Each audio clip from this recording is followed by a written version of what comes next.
Olá pessoal, tudo bem com vocês? Sou o professor Rogério Mazzini e estamos aqui hoje para falarmos um pouco sobre as eleições municipais em São Paulo. Esse ano, 2020, um ano totalmente atípico devido à pandemia do Covid-19, do coronavírus. E no cenário político, que é o meu objetivo, fazer um comentário aí para vocês, de surpresas e também algumas confirmações para o que as pesquisas vinham apresentando, apontando, tanto o Datafolha quanto o Ibope já há algumas semanas. O prefeito Bruno Covas, ele está tentando a reeleição.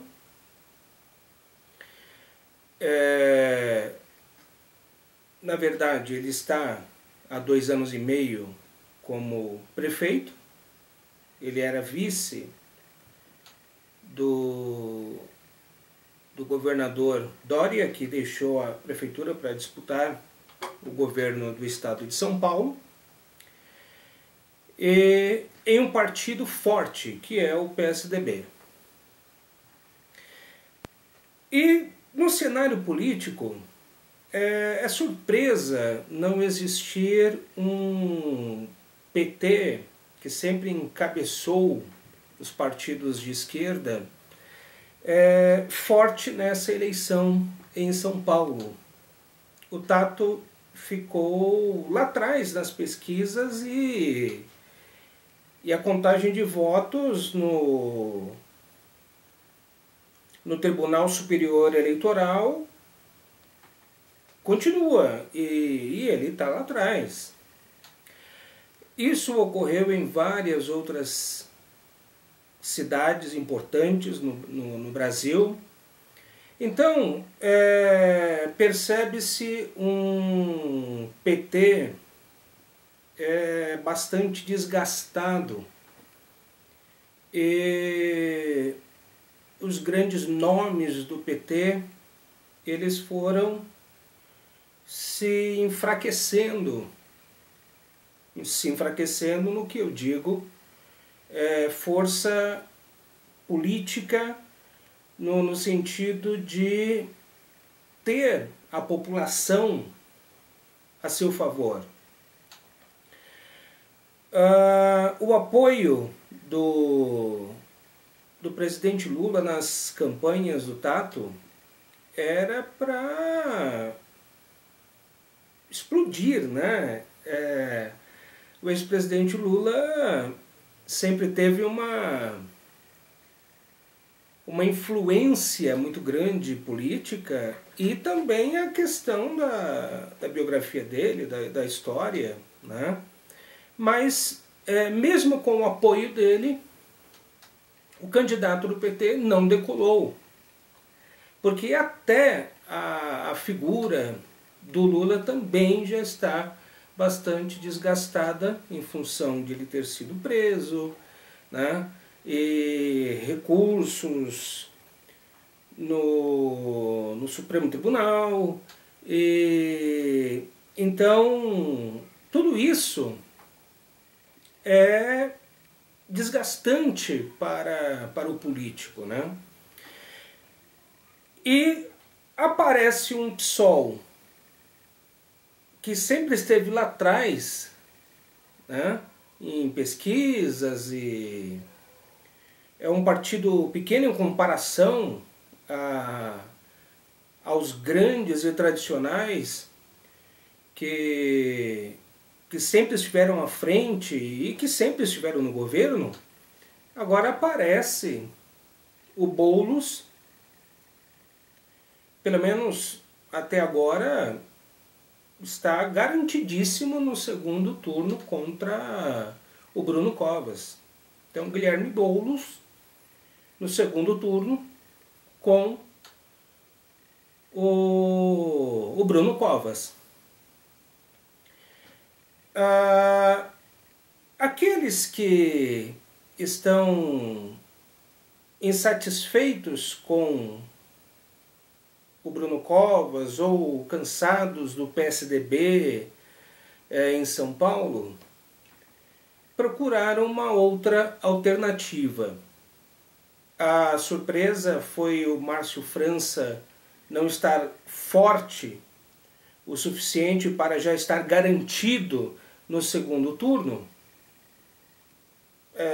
a não ser que tiver agora nessa reta final da contagem uma reviravolta, que eu acho difícil, está apontando aí para o que as pesquisas já falavam, já apresentavam. E o mesmo Márcio França, que foi governador por menos de um ano, 8, 9 meses, quando o Alckmin saiu do governo de São Paulo para disputar a presidência da República, daí, na eleição, ele perdeu por pouco para o Dória. Ele também teve, o Márcio França teve o apoio do SCAF, que foi um apoio fundamental também, mas perdeu por pouco como governador, nessa corrida para governador do estado de São Paulo, na última eleição. Mas na capital, o Márcio França, ele ganhou do Dória. Então olha como que é, né? Um candidato que, com a experiência do Márcio França, já foi 2 vezes prefeito de São Vicente, foi deputado federal, com uma grande experiência, e foi por um pouco tempo, mas foi governador de São Paulo, está em terceiro lugar, com uma diferença aí de 7, 8% do Boulos, né, que está em segundo lugar. Daí a gente entende o quê? Que não importa a quantidade dos votos, ou o triunfo, ou o sucesso de um político na eleição anterior. Porque nessa eleição é outra eleição, é como se, sabe, o brasileiro ele apaga tudo, é outra coisa, é uma outra situação, é um outro jogo, mudou o campeonato, é mais ou menos como o futebol. E então essa surpresa do PSOL, do PSOL que normalmente eles pronunciam, né? Do PSOL na figura da sua maior imagem no momento, seu maior personagem no momento, que é o Guilherme Boulos. E a gente percebe o PSOL crescendo, um partido de esquerda, não é o único, né? Mas a esquerda ela se fragmenta bastante na hora de disputar uma eleição. Eu imagino que se juntasse o PSOL, o PT, o PCdoB, PCO, PSTU, juntasse a esquerda toda, né? Mas aí é que vem a questão das ideologias, né? Extrema esquerda, centro-esquerda, né? uma esquerda extrema, moderada, tem esses detalhes, e os próprios projetos de governo também, né? Eu gravei um vídeo sobre ideologia, vocês podem procurar aqui no YouTube, no meu canal no YouTube, que nós falamos sobre ideologia. Eu não acredito muito nessa questão de ideologia. Eu vi lá atrás, como professor de história, como professor de sociologia, gente, obrigado a ler. Se você quiser ser um professor minimamente antenado e com capacidade para ensinar alguma coisa, você tem que meter a cara nos livros e nas pesquisas, entendeu? Para não falar besteira. Puxa vida, a primeira vez, a primeira campanha e que deu resultado de verdade do presidente Lula, né, que ele foi eleito pela primeira vez, mas uma multidão de gente chorando, né? Foi um trabalhador, um operário que saiu de lá de baixo e chegou à presidência da República, né? Isso deixou os marxistas com o sorriso na orelha. Antes disso, eu vi o Lula detonando o Collor, o Lula detonando o Fernando Henrique e detonando o Fernando Henrique de novo, porque ele foi reeleito, foram 2 mandatos do Fernando Henrique. Então a esquerda, né, a grande força da esquerda era o PT. Mas uma coisa é você criticar quando você está fora do poder, quando você assume o poder, quando você está no governo e que você começa a lidar na prática com os problemas e que você depende do Congresso, você depende da Câmara dos Deputados Federais, você depende dos senadores, você depende, vez ou outra, do Supremo Tribunal Federal, você depende do sucesso do trabalho dos seus ministros. Se você escolheu bem, ele vai trabalhar bem. Se você escolheu uma pessoa que não é da área, que não manja, que não trabalha legal, se ele não fizer um bom trabalho, a culpa também é sua. Então, uma coisa é você estar de fora atacando pedra, outra coisa é você estar no poder, no governo, recebendo as pedradas. É outra coisa completamente diferente. Então, no primeiro mandato, Lula ele teve um bom governo. No segundo mandato, já não foi lá essas coisas. A Dilma assume, né, ganha a eleição, assume, e depois nós temos uma crise terrível, principalmente no seu segundo mandato, que acabou resultando no impeachment, que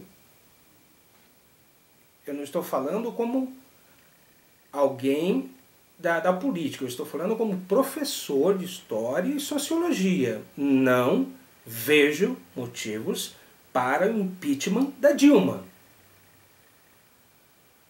Não vou entrar em questões, em questão de se Lula realmente teve culpa, não teve, por isso foi preso. Não vou entrar nesse mérito. Eu não sou juiz, eu sou professor. É a justiça quem tem que avaliar as coisas.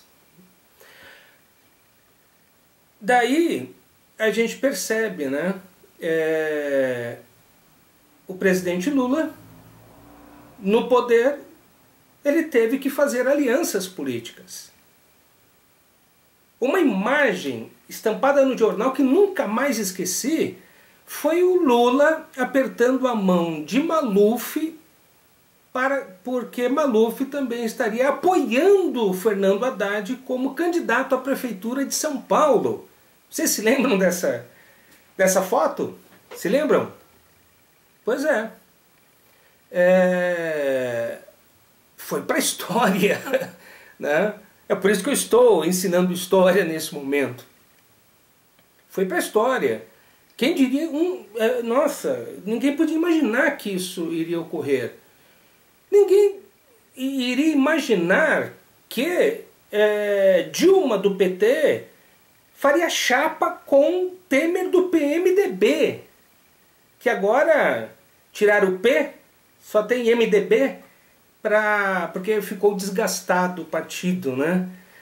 Por causa de suspeitas e escândalos e processos e condenações e tal.